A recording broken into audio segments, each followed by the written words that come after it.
Oh,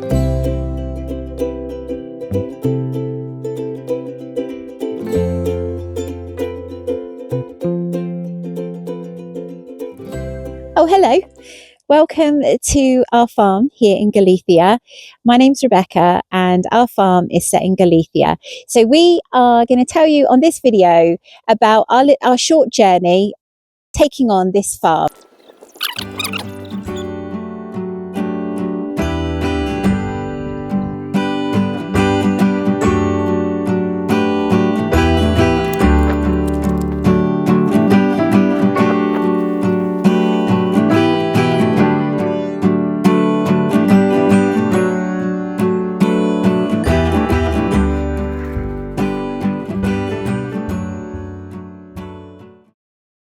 It's a traditional farm in Galicia. We're located in the centre of Galicia, really quite well placed between Lugo and Santiago, the centre or the main city of Galicia. I'm going to tell you a little bit about our farm, so if you follow me. It's very old, very traditional in Galician ways. As you can see, we are in the heartlands of farmlands, which we really love. Everything is a little bit old and tired, and we're constantly trying to find ways just quickly to fix things until we have time to do it properly. But it's a very old traditional farm, and we've got the main house here, which is quite big. We found these old barrels, by the way, on the farm, and we thought that they would be a nice decorative solution to the front of the house, but now they're just falling apart. And one of the things we liked about this farm is it's got so many farm buildings, which means that we have so many options of things we can do with the farm buildings that most of the time we can't make a decision at all about what we should do. We've expanded the amount of land that we've got here, but we've got so many buildings, it means that we can have different livestock. Now, the original purpose of our farm was really a sustainable farm for a family, and they had a mixture of livestock. They had pigs, they had chickens, they had turkeys.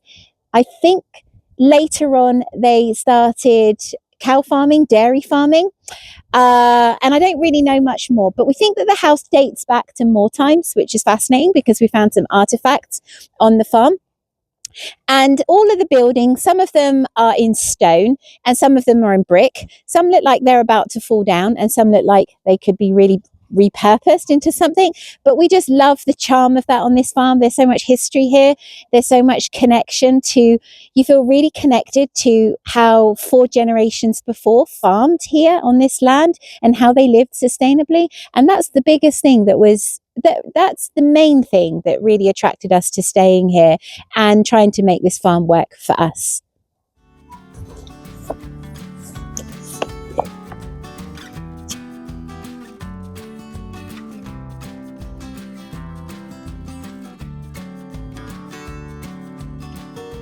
In my opinion, from being in Galicia for a little over a year, the best part about living here is the community, particularly the farming community around you. That's the part for me that won my heart. I think that when you feel part of a community, whatever stage you're at in that project and what you're doing, I think it really enriches the experience, but it also makes you feel supported and just grounded in what you're doing, because other people are doing it. Maybe they're at different stages, we've got industrial farms around us, but the fact that they like to come and visit and see what we're doing and they find us a little bit interesting and strange is really a lovely part of being here. So we love the community, we love the farming community here. It's very family orientated around us, so we get to see children, but most importantly we get to see lots of generations of people in the farm. And we are the only people in this area that have decided to take on goats and do something with goats. They think that that's hilarious. Every week we get offered a cow or a pig and asked if we would like to start dairy farming with cows or having pigs, but we find that idea a little bit overwhelming. So we've started with goats only because we feel that maybe they are the easier start with livestock. But having said that, In hindsight now, I don't think they are the easiest thing, but we certainly really love having them around.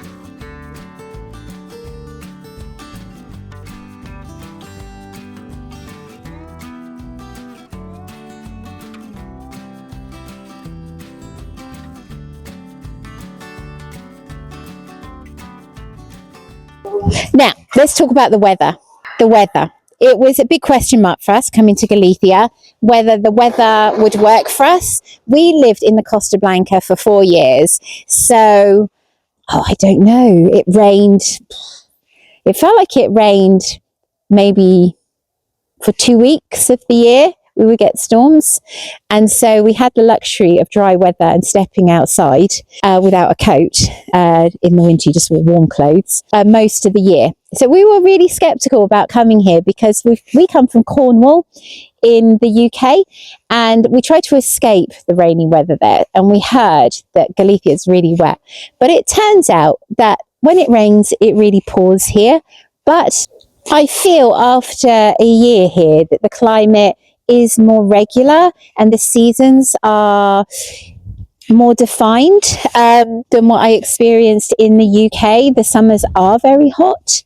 The spring feels a little bit short. The winter feels quite short. I feel like that I can only say from my experience for 1 year, I feel like that the weather is great here. And this is our rainy month, November. We have found this really hard because it's our first November as farmers and going through the rain. And the biggest challenge has been motivation in the mornings when it's wet, getting up, seeing to the animals. Feeling colder than normal. We had quite a long summer this year, but just like keeping the animals entertained and happy if they have to stay in for most of the day. But weather-wise, I still feel that the weather here suits me more than the Costa Blanca and more than the UK. So we're happy with the weather. Now, the goats look like they're about to escape, but let's take them up here and have a little look.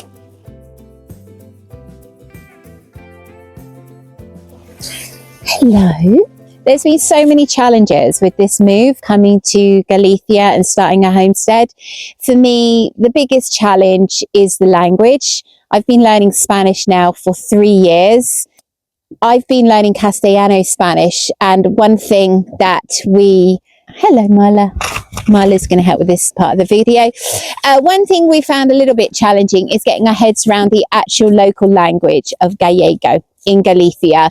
So I'm still learning Castellano and I feel like I'm getting better. I practice it more than I used to probably in the south because we were in a real large expat community and most of my clients down there when I worked down there were English speaking. But we are struggling a little bit with Gallego when we try to connect with our community here that only speak Gallego. But having said that, the positives are most people speak Castellano to some degree and they are happy to communicate in Castellano with you. There are very few people that speak English here, and I think that's a really good thing because it means we feel really embedded in the community of Galicia, not using our own language, but we get to use it at home, and every now and then we do meet people that like to practice their English on us. So the rain's coming in while we're making this video. It's a light mizzle, but it feels really chilly. The ponies would like to come in. It's getting a bit chaotic here, so we're going to move. So we've had to fence the entire farm, and we've had to look at parts we can use until we do some modernisation and parts we can't. We do actually have a swimming pool on site, but it's mainly used to store water and then use that for the vegetable garden, which we're going to try and do this year.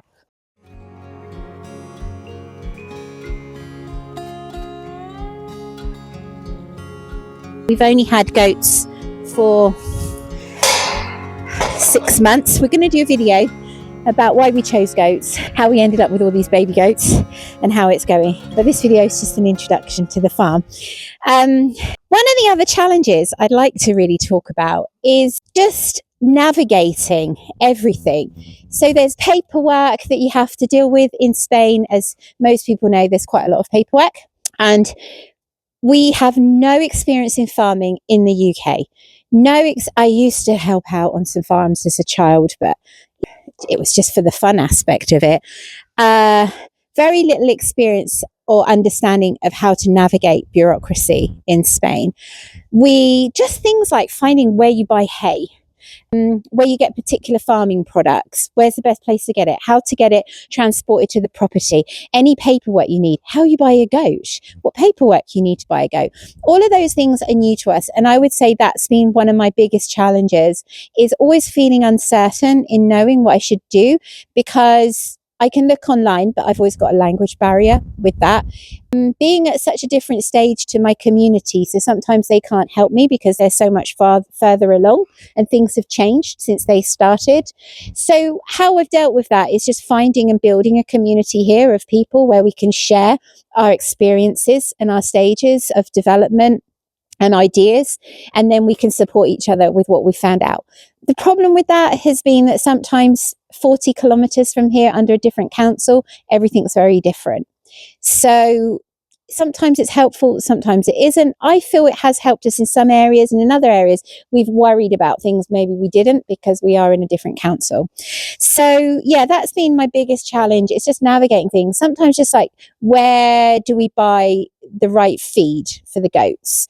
How do we get the hay here? Can we find somebody who can transport it? Can we find somebody who can transport animals legally? What's the paperwork around that? How do we complete the paperwork? I will say, because I don't want to be negative about it, I just want to say it has been hard. We have now got connections with people who support us and help us. But before that happened, I will say I felt kind of bogged down by lots of things on a daily basis. And that is really something that, you know, I've had to accept is the duller part of this whole project and this journey, is feeling bogged down by things and never feeling certain about it. And we've had to learn to really just trust. What are our plans? What are we trying to do here? Well, we think we're pretty clear on that. The details, not so clear on, but our general plan is that we want to become as sustainable as possible and reduce our reliability on food in stores, processed food. Just reduce our costs as a family and try to make the farms work for us and support us as a family in so many ways, not just in food, but in nourishment, how we live, what we eat, how we preserve our food, how we reduce our costs of things like our need for electricity and hot water. That's a 10-year project. And most of it feels really vague. So our core aim is to think about food right now. So our biggest plan is permaculture for the next year. We tried a little bit this year. We grew some things. We had some successes. We had some serious fails. The land showed us what we can do and what our potential is here and what we need to learn more about. So we've now got this huge space behind us. So our first goal was, let's fence in the farm for our animals, and then let's take on more space. So this huge field here is going to be used for many things. I'm not going to go into the details of it, but the number one priority is food. How can we utilize this land better to provide our food? How can we use our water? How can we nourish the land better and have better composting techniques? So that's a big element, is sustainability through food. The next part is community. We want to grow, we want to learn, we want our children to be part of this adventure with us and embrace it and get something amazing from this journey. We don't know how long we're going to be in this journey. We are now 50 plus, Troy and I. Our energy levels, our mental energy isn't what it used to be, but we are still full of we're still full of like ideas and motivation to keep exploring who we are and, you know, how we can live before we retire, I suppose. So the next thing is, we want to create a community, and a diverse community. We want to support other people. We want to bring people in and feel part of something larger. We want to feel like we're growing within a community. So that's another aspect of our plan here. I can't really go into the details of it because it's probably boring in many ways and full of a lot of waffle. But the main thing for me to point out is that in the last 7 months, we have felt our community is growing as homesteaders or small scale farmers.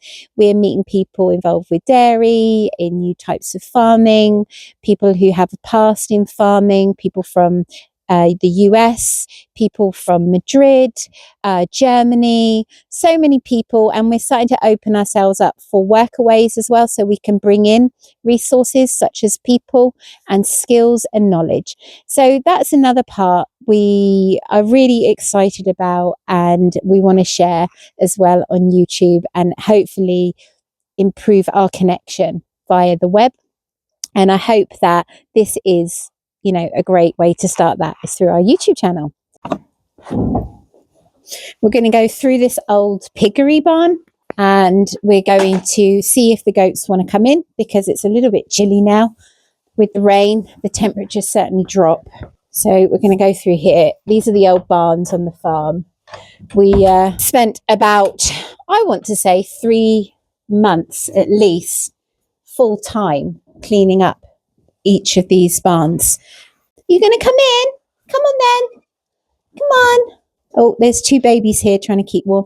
Come on, Mabel. That's it. Noah. Noah. Always Noah. It's the last. Noah. There's always one, isn't there, that thinks that they don't need. There you go. And we've got 2 little boys here. There's one. Oh, that's Casper. And we've got Caesar here. I'm going to try and grab Caesar. If I had shut that door, they would have just gone in hindsight. There we go. So if I shut that, and then we're going to shimmy them down. Go down to mummy. Go on. Go on. Off you go to mummy. That's it.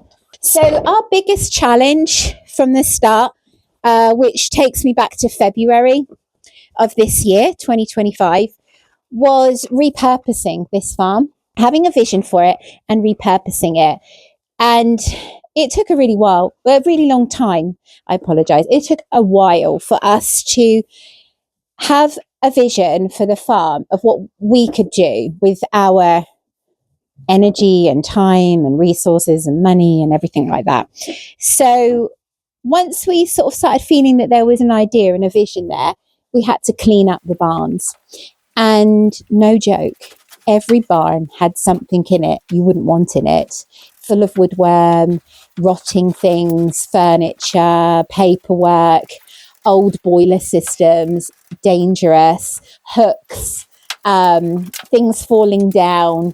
And I will say that when we first got here, we felt overwhelmed by the amount of work. But once we started doing it and got stuck in, it was really rewarding. And I think actually I really cherished that time in February to May, because every day, you saw really good results every day. We would go in a barn and we'd say, right, up in the rafts, we're going to clear all that away and create some firewood from that. And you just went to bed every night feeling like really like you could see results of what you've done. I don't feel we get that as much now. We just like fixing problems, trying to rethink things, remodel things.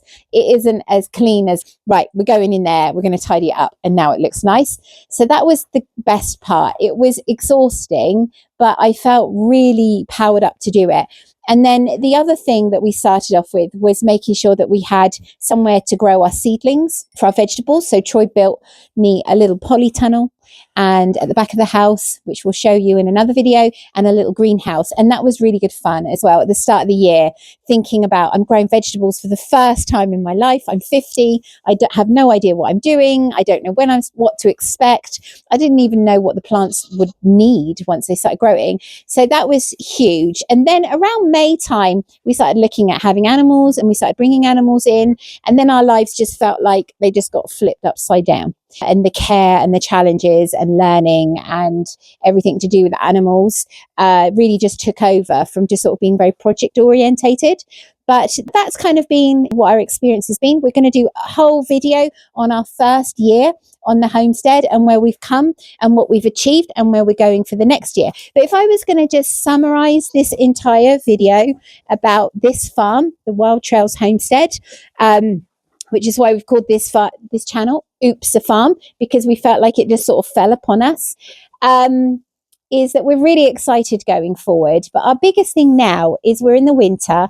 the animals need so much care, so much cleaning, so many checkups. Oh, you know, it's all so uncertain and new. We're not sure about our spaces, whether we've got them in the right places, whether we should change that. You can see that this is a pig farm. The baby goats just jump all the walls all the time.